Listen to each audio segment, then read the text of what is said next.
Assalamualaikum, perkenalkan saya Fatimah Zahro dari SDN Sukodua, Kecamatan Sidoarjo, calon guru penggerak Angkatan 9 dari kelas 1-2. Pada kesempatan ini saya akan menyampaikan koneksi antar materi, kesimpulan dan refleksi pada modul 1.1. Pertanyaan yang pertama adalah apa yang Anda percaya tentang murid dan pembelajaran di kelas sebelum Anda mempelajari modul 1.1? Hal yang saya percayai tentang murid dan pembelajaran sebelum mempelajari modul 1.1 yang pertama adalah kelas yang tertib dan tenang merupakan kelas yang baik. Jadi sebelum mempelajari pemikiran filosofis Ki Hajar Dewantara, saya percaya bahwa kelas yang tertib dan tenang dengan murid yang mendengarkan penjelasan guru dengan baik tanpa bersuara merupakan kelas yang baik. Yang kedua, menyelesaikan materi pada buku merupakan bentuk ketuntasan belajar. Sebelum mempelajari pemikiran filosofis Ki Hajar Dewantara, saya percaya bahwa jika semua materi yang ada pada buku harus diajarkan sebelum ujian semester atau ujian akhir. Yang ketiga, menghukum murid merupakan tindakan tepat untuk membentuk perilaku mereka. Jadi sebelum mempelajari pemikiran filosofis Ki Hajar Dewantara, saya percaya bahwa dengan memberikan hukuman ketika murid melakukan kesalahan ataupun melanggar peraturan sekolah merupakan tindakan yang tepat. Saya menganggap bahwa perubahan murid ketika setelah dihukum itu terjadi karena kesadaran diri mereka. Akan tetapi, ternyata perubahan yang ada pada tingkah laku mereka ternyata didasari oleh rasa takut akan hukuman. Yang keempat, memberikan PR atau tugas rumah merupakan upaya membantu mereka belajar di rumah. Sebelum mempelajari pemikiran filosofis Ki Hajar Dewantara, saya meyakini bahwa dengan memberikan PR atau tugas untuk dikerjakan di rumah akan membantu murid saya memahami materi ajar di rumah mereka.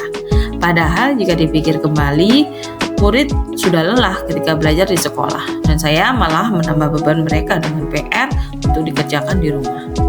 Yang kelima, anak yang berbudi adalah anak yang tidak banyak tingkah dan penurut. Sebelum mempelajari pemikiran filosofis Ki Hajar Dewantara, saya meyakini bahwa anak yang baik adalah anak yang penurut dan pendiam, tidak banyak bicara. Sedangkan anak yang nakal adalah anak yang tidak bisa diam. Hal ini menunjukkan bahwa saya belum menyadari karakteristik anak. Guru ataupun saya belum menyadari bahwa setiap anak itu unik dan memiliki karakternya masing-masing. Yang keenam adalah guru sebagai pusat pembelajar. Dalam pembelajaran, guru sebagai pemateri utama, sedangkan murid duduk, diam, mendengarkan penjelasan. Pertanyaan yang berikutnya adalah apa yang berubah dari pemikiran atau perilaku Anda setelah mempelajari modul ini? Setelah mempelajari modul ini, hal yang berubah dari pemikiran maupun perilaku saya adalah yang pertama ada perubahan pemikiran, yaitu untuk perubahan pemikiran yang pertama, setiap anak memiliki karakteristik yang unik. Jadi setiap anak memiliki karakteristik yang berbeda-beda. Oleh karena itu, dalam memberikan pendidikan maupun pengajaran pada anak, guru perlu mempertimbangkan hal tersebut. Yang kedua, belajar timbul sebagai bentuk rasa kesadaran dalam diri anak, bukan atas perintah dari luar. Jadi sebagai pendidik, guru sejatinya mengingat tujuan pendidikan menurut Ki Hajar Dewantara yaitu menuntun anak dengan segala kodratnya untuk mencapai keselamatan dan kebahagiaan setinggi-tingginya. Jadi melalui pendidikan diharapkan guru dapat menuntun melalui kegiatan membimbing dan mengarahkan sesuai kodrat, sehingga anak dapat tumbuh secara utuh baik sebagai pribadi maupun dalam masyarakat nantinya. Jadi diharapkan melalui proses menuntun, anak mampu mengatur dirinya sehingga dapat tumbuh kesadaran dalam diri anak. Yang ketiga, hukuman bukan jalan keluar dalam membentuk perilaku anak.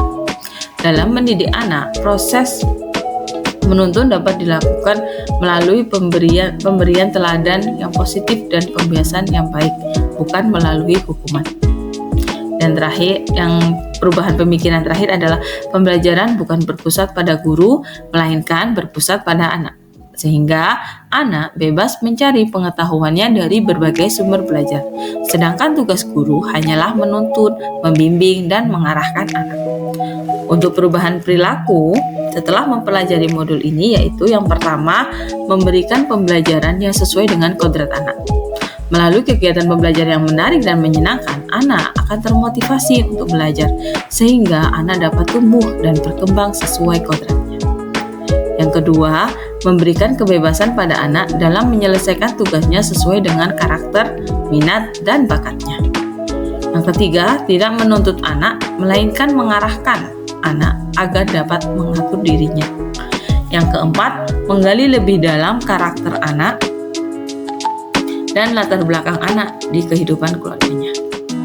Untuk pertanyaan yang ketiga, apa yang dapat segera Anda terapkan lebih baik agar kelas Anda mencerminkan pemikiran Ki Hajar Dewantara? Hal yang saya terapkan agar kelas saya mencerminkan pembelajaran Ki Hajar Dewantara, yang pertama adalah merancang pembelajaran yang menarik dan menyenangkan yang diselingi kegiatan bermain. Karena tujuannya agar anak termotivasi, dan tentu saja mengingat kodrat anak adalah bermain, sehingga ketika pembelajaran dilakukan melalui kegiatan permainan, diharapkan kesadaran belajar anak dapat tumbuh atas kehendaknya sendiri. Yang kedua, merancang kegiatan pembelajaran yang mampu mengembangkan ruang berpikir anak. Hal ini dapat dilakukan dengan mendorong anak agar senantiasa berpikir kreatif, kritis, dan inovatif.